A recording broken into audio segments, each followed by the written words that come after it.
오늘도 말씀을 깨닫는 은혜와 기도응답의 열매가 우리의 삶 가운데 넘치기를 바라고요. 그 모든 것을 통해서 주님을 더 깊이 알아가는 귀한 하루 되시기를 바랍니다. 우리 함께 사도신경으로 신앙 고백하고 말씀 나누겠습니다. 전능하사 천지를 만드신 하나님 아버지를 내가 믿사오며 그 외아들 우리 주 예수 그리스도를 믿사오니 이는 성령으로 잉태하사 동정녀 마리아에게 나시고 본디오 빌라도에게 고난을 받으사 십자가에 못 박혀 죽으시고 장사한 지 사흘 만에 죽은 자 가운데서 다시 살아나시며 하늘에 오르사 전능하신 하나님 우편에 앉아 계시다가 죄로서 산 자와 죽은 자를 심판하러 오시리라. 성령을 믿사오며 거룩한 공회와 성도가 서로 교통하는 것과 죄를 사하여 주시는 것과 몸이 다시 사는 것과 영원히 사는 것을 믿사옵나이다. 아멘. 자, 오늘은 마태복음 11장입니다. 오늘 마태복음 11장을 살펴본과 동시에 함께 묵상하는 방법에 대해서 우리가 다시 한번 점검해 보면 좋을 것 같습니다. 여러분들이 지금 잘 묵상을 하고 있다라면 여러분 그 방법 그대로 해도 좋고요. 오늘 이렇게 하나하나 다시 한번 살펴보면서 여러분이 묵상하는 방법을 조금 더 풍성하게 만들어 갈 수 있기를 바랍니다. 자, 첫 번째로 기도로 시작하면 좋을 것 같고요. 그 다음에 말씀을 빠른 속도로 듣거나 읽으면서 전체적인 흐름을 좀 파악했으면 좋겠습니다. 자, 이때에 우리가 성도님들이 매일매일 한 장씩 낭독하는 그 낭독도 낭독 파일을 좀 활용하면 좋을 것 같습니다. 그런 다음에 두 번째는 다시 한번 본문을 읽는데요. 이때는 정독을 하시기 바랍니다.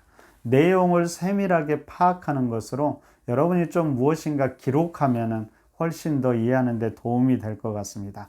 자신의 말로 본문을 다시 한번 정리해 보는 것입니다. 오늘 마태복음 11장을 간단하게 정리하면 이렇습니다. 여러분 10장에서 이제 파송 설교가 끝난 뒤에 제자들은 이제 전도하러 이곳저곳으로 흩어집니다. 근데 마가복음과 누가복음을 보면 그들이 돌아와서 어떤 일이 있었는데 상세하게 기록하는데 오늘 마태복음에서는 그것을 단순하게 한 줄로 기록하고 맙니다.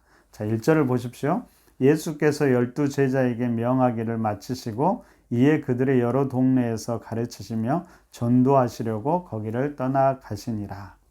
자, 그렇게 간단하게 마무리한 다음에 어느 정도 시간이 흐른 것 같습니다. 그래서 그때 세례 요한의 제자들이 당시 감옥에 갇혀 있던 세례 요한의 질문을 가지고 예수님을 찾아옵니다. 그 질문의 핵심은 오실 그분이 당신입니까? 아마 그 질문이었습니다. 그때 예수님께서 이제 요한의 제자들에게 이렇게 이야기하죠. 나의 말보다 내가 행한 행동들 그리고 일어난 결과들을 보라고 이야기합니다. 그러면서 마지막에 이렇게 이야기하죠. 6절을 보십시오. 누구든지 나로 말미암아 실족하지 아니한 자는 복이 있도다 하시니라. 자, 요한의 제자들이 그렇게 예수님의 대답을 듣고 떠나갑니다. 그러자 예수님은 제자들에게 요한에 대해서 이런저런 이야기 몇 가지를 말씀합니다. 자, 요한은 내 사자다. 그가 나에게를 준비하라고 하신 것이 바로 이 사람에 관한 이야기다. 여자가 낳은 자 중에 세례 요한보다 큰 자가 없다. 하지만 천국에서 지극히 작은 자도 그보다 크다. 세례 요한 때부터 천국은 침노를 당하니 침노하는 자는 빼앗는다. 모든 선지자와 율법이 예언한 것은 요한까지이다. 요한 그는 곧 한 엘리야다. 이렇게 이야기합니다. 그런 다음에 예수님께서 이 세대가 어떤 세대인지도 말씀하시는데요. 피리를 불어도 춤추지 않고 슬피 울어도 가슴을 치지 않는 전혀 반응이 없고 오히려 비난하고 받아들이지 않는 이 세대, 회개하지 않는 이 도시들이 반드시 심판을 받을 것이라고 이야기합니다. 하지만 한편으로 주님은 수고하고 무거운 자들을 본인에게로 초청하셔서 그들을 쉬게 하지요. 그런 이야기들이 오늘 이 본문에서 펼쳐집니다. 이렇게 여러분의 말로 여러분이 이해할 수 있도록 오늘 본문을 다시 한번 정리해 보는 것입니다. 이런 것들을 기록하면 훨씬 더 이해가 될 것입니다. 세 번째로 이런 과정 속에서 나에게 깊이 다가오는 말씀을 묵상합니다. 여러분 이때 스스로에게 질문을 던져보는 것이 중요합니다. 그리고 그 질문을 통해서 질문의 해답을 구해보는 것이죠. 다시 한번 앞뒤 문맥도 생각해보고 다양한 해결책을 시도하면서 답을 찾아봅니다. 여러분, 이것이 묵상이죠. 그리고 이때 이렇게 말동화 설교 본문도 활용할 수 있을 것입니다. 그래서 목사님들은 어떻게 이야기하는지도 보면서 그 과정, 그러한 과정을 소중하게 여기십시오. 그래서 그 과정에서 해결될 수도 있고 해결이 안 될 수도 있겠지요. 근데 해결이 안 돼도 괜찮습니다. 해결이 안 되면 그 해결 안 되는 것을 기도 제목으로 가져갑니다. 그런 다음에 그 기도를 통해서 그 문제를 다시 한번 해결해 보기를 시도하는 것이죠. 주님에게 그대로 여러분 질문해 보는 겁니다. 오늘 예를 들어서 세례 요한이 이렇게 예수님께 질문했던 게 이해가 안 된다. 그러면 주님, 왜 세례 요한은 이렇게 질문했을까요? 그런 다음에 주님의 음성을 들어보는 것이죠. 여러분, 이때 중요한 것이 몇 가지가 있습니다. 첫째로는 하나님께 집중할 수 알아야 됩니다. 여러분, 하나님께 집중한다는 것이 너무나 막연하면 여러분 생각 속에 십자가를 떠올리고 그것에 집중해 보십시오. 그리고 두 번째는 단순하게 답을 구하기보다는 주님이 주시는 어떤 음성이든 마음이든 그것에 집중하는 겁니다.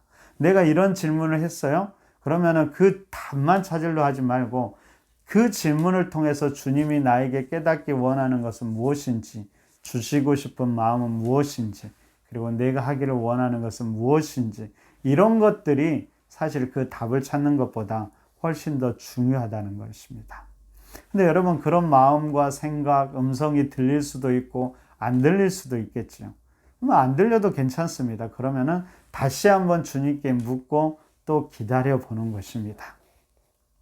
그런 과정을 거친 다음에 혹시 주님께서 주신 마음이 있다면 그때 그 마음을 붙들고 기도하시고요. 혹시 여전히 잘 모르겠다라면 그 질문을 이제는 마음을 품고 오늘 하루를 살아가는 것입니다. 그리고 그 살아가는 중에 또한 주님께서 답을 주실 수도 있습니다. 그러니까 여러분, 말씀 묵상은 이 아침 시간에만 끝나는 것이 아니라요, 이 아침 시간에 가졌던 기도나 의문점을 가지고 오늘 하루를 계속해서 살아가는 것, 그것이 여러분 주님과 동행하는 것이고 말씀과 동행하는 것이라고 생각이 됩니다. 그리고 마지막으로 여러분 주신 말씀이 있다면 잘 간직하면서 기도하시고 오늘 어떻게 살아갈 것인가를 기도하시면 됩니다. 여러분, 이런 과정 중에서 우리 말동화 이 설교를 언제 활용하면 좋을까요?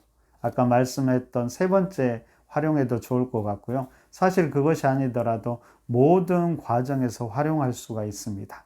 단지 이제 여러분들에게 바라는 것이 하나가 있는데요.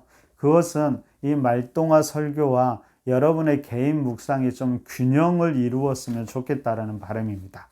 여러분, 이 말동화 설교로만 오늘 하루를 묵상하고 살아가시는 분이 계신다면 조금은 더 여러분이 할 수 있는 부분을 조금은 더 늘려보시면 좋을 것 같고요. 여러분 혼자만 묵상하고 있다라면 그러지 마시고 같은 본문으로 묵상하시면서 다른 사람, 특별히 목회자들은 어떻게 이야기하는지도 여러분 보면서 여러분 스스로도 점검해 보면 훨씬 더 우리의 말씀 묵상을 풍성하게 할 수 있을 거라고 생각이 되어집니다. 그래서 함께 균형을 이룰 때 그럴 때 우리의 말씀, 묵상, 그리고 하루하루 말씀과 동행하는 것이 훨씬 더 풍성해지기를 기대해 봅니다. 자, 오늘 마태복음 11장을 보면서 이렇게 쭉 묵상하면서 저에게 스스로 던지는 질문은 오늘 본문 3절이었습니다. 3절에서 이렇게 이야기하죠. 예수께 여짜오되 오실 그이가 당신이오니이까 우리가 다른 이를 기다리오리이까. 여러분, 왜 요한은 예수님께 이런 질문을 던졌을까요? 생각해 보십시오. 요한은 예수님을 처음 만났을 때 하나님의 어린 양, 세상 죄를 지고 가는 하나님의 어린 양을 보라라고 선포합니다.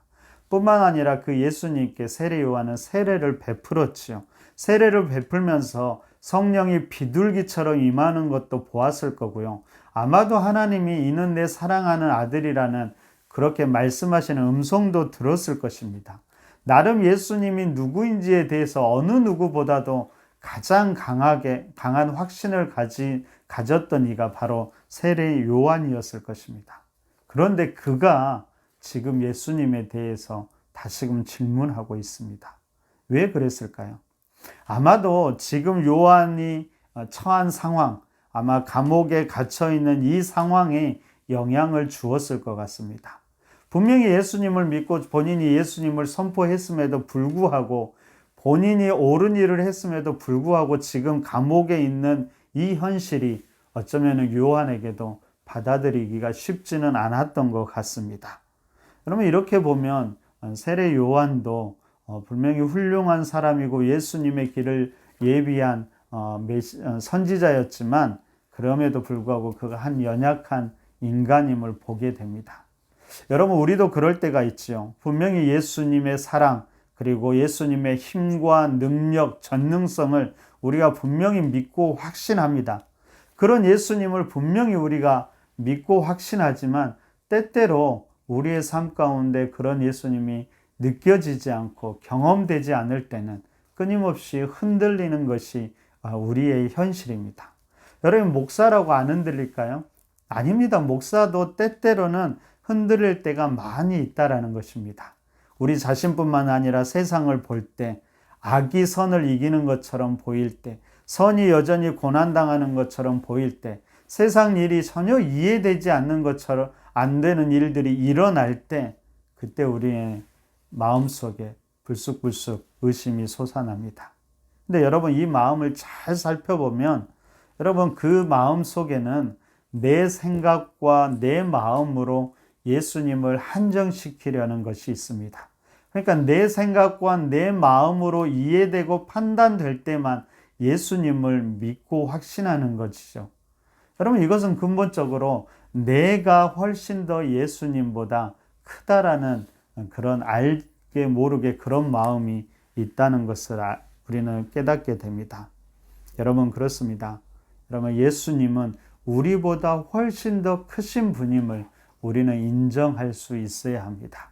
그리고 그 예수님이 우리에게 은혜를 베풀어 주시길, 이해시켜 주시길, 또 오늘 본문에서 참 감사한 것은 예수님이 본인의 행한 일을 보라고 다시 한번 말씀해 주셨죠. 아마도 그 대답을 들었던 세례 요한은 다시금 확신을 갖게 되었을 것입니다. 우리 또한 질문이 있을 때 예수님께 질문하고 예수님으로부터 답을 들음을 통해서 우리의 흔들림이나 의심들이 해결될 수 있기를 바랍니다. 특별히 오늘 본문을 통해서 여러분 말씀을 나누면서 기도하는 것은 지금 여러분들을 흔들리게 하는 어떤 문제가 있을 거라고 생각이 되어집니다. 없으면 참 감사하고요. 혹 어떤 문제 때문에 여러분의 믿음이 흔들린다면 그 질문을 가지고 예수님께 나아가십시오. 그리고 그 문제 가운데 하나님의 역사를 경험할 수 있기를 바랍니다. 그래서 다시금 우리의 믿음이 굳건해질 수 있기를 바랍니다. 그렇습니다. 여러분, 우리의 삶 가운데 일어나는 모든 일들이 궁극적으로는 예수님과의 관계를 더 깊게 하는 쪽으로 갈 때 그 모든 것이 합력해서 선을 이루게 될 거라고 믿습니다. 여러분, 오늘 하루 여러분 주님과의 관계를 소중히 여기십시오. 의심이 날 때는 솔직하게 의심 나는 부분을 주님께 질문하시고요. 또 주님의 답을 구해 보십시오. 그럼 오늘 하루도 살아가시면서 계속적으로 그런 일들이 여러분 삶 가운데 일어났으면 좋겠고요. 행하는 모든 일들을 통해서도 주님과 더 깊은 관계를 맺어가는 그런 하루가 되시기를 바랍니다. 오늘도 주님과 그렇게 동행하시는 귀한 하루 되시기를 바랍니다. 우리 함께 기도하겠습니다. 오늘은 이런 기도를 하면 좋을 것 같습니다. 첫째로, 주님, 모든 것을 통해 때때로는 의심조차도 주님을 더 깊이 알아가게 하소서. 두 번째는, 여러분, 때로는 삶 가운데 일어나는 의심과 불안과 걱정이 그것들을 통해서 주님을 더 만나고 경험하게 하소서. 그렇게 기도하시고요. 세 번째로, 이태원 사고를 생각하면서 아파하는 생명들을 위해서 기도해 주시고, 우리가 감당해야 될 책임은 무엇인지 기도하시고요. 만약 이 땅에 거룩한 문화들이 세워질 수 있도록 함께 기도하고 오늘도 힘썼으면 좋겠습니다. 그렇게 오늘도 말씀과 동행하며 삶 가운데 하나님의 은혜를 경험하는 귀한 하루 되시길 바랍니다. 함께 기도하겠습니다.